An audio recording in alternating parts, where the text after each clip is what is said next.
விஜய் டிவியில் ஒளிபரப்பாகி வரும் சிறகடிக்க ஆசை சீரியலில் ஜூன் 16ஆம் தேதிக்கான எபிசோடில் விஜயாவின் மனதை மாற்றுவதற்காக சாமியாரை வைத்து ரோகிணி புது நாடகம் போடுகிறார்.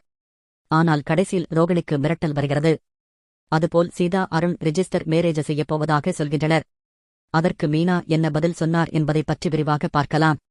இன்றைய எபிசோடு ஆரம்பத்தில் சீதாவும் மீனாவும் அருண் சொன்ன ஹோட்டலுக்கு வருகின்றனர்.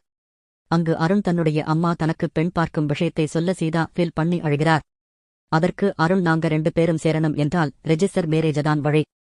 அதுக்கு நீங்கதான் உதவி பண்ணணும், எங்களை புரிந்து கொள்ளும் வரைக்கும் எங்க அம்மாவுக்கும் உங்க புருஷனுக்கும் இது தெரிய வேண்டாம் என்று அருண் சொல்ல, அதற்கு மீனா யோசிக்கிறார்.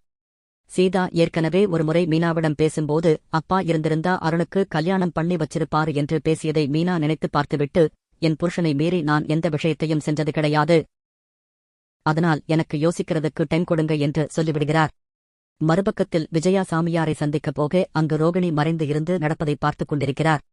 அப்போது சாமியார் விஜயாவிடம், நான் உங்களுக்கு கொடுத்த தாயத்து தப்பா ஆயிடுச்சு, முதல்ல அந்த தாயத்தை கழட்டுங்க என்று சொல்லி மனோஜ் கையில் இருக்கும் தாயத்தை கழட்டி கொடுத்து விடுகிறார்.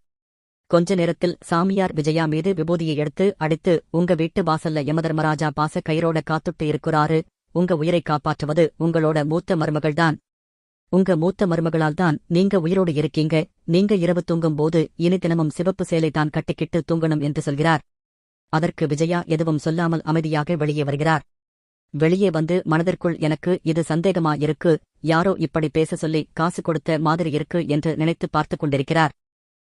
அப்போது பார்வதி, உனக்கு கெட்டது நடக்கப் போகுதுன்னு சாமியாரை கூப்பிட்டு சொல்லி இருக்காரு, நீ நைட்டு சிவப்பு சேலை கட்டிக்கோ என்று சொல்ல, அதற்கு விஜயா, இதுல ஏதோ தப்பா இருக்கு, நான் பாத்துக்கிறேன் என்று கிளம்புகிறார்.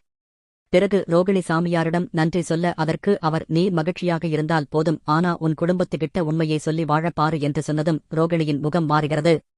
மறுபக்கத்தில் மீனா கோவிலில் இருக்கும்போது அங்கு அருளுடைய அம்மா வருகிறார். அவர் மீனாவிடம் வந்து அருளுக்கு பெண் பார்க்கும் விஷயத்தை சொல்ல, மீனா எதுவும் சொல்லாமல் அமைதியாக இருக்கிறார். அதற்கு இந்த தயக்கமும் அமைதியும் தான் அருணையும் சீதாவையும் சேரவிடாமல் இருக்கு என்று சொல்லிவிட்டு அவர் போய்விடுகிறார். இப்படியாக இன்றைய எபிசோடு முடிவடைகிறது.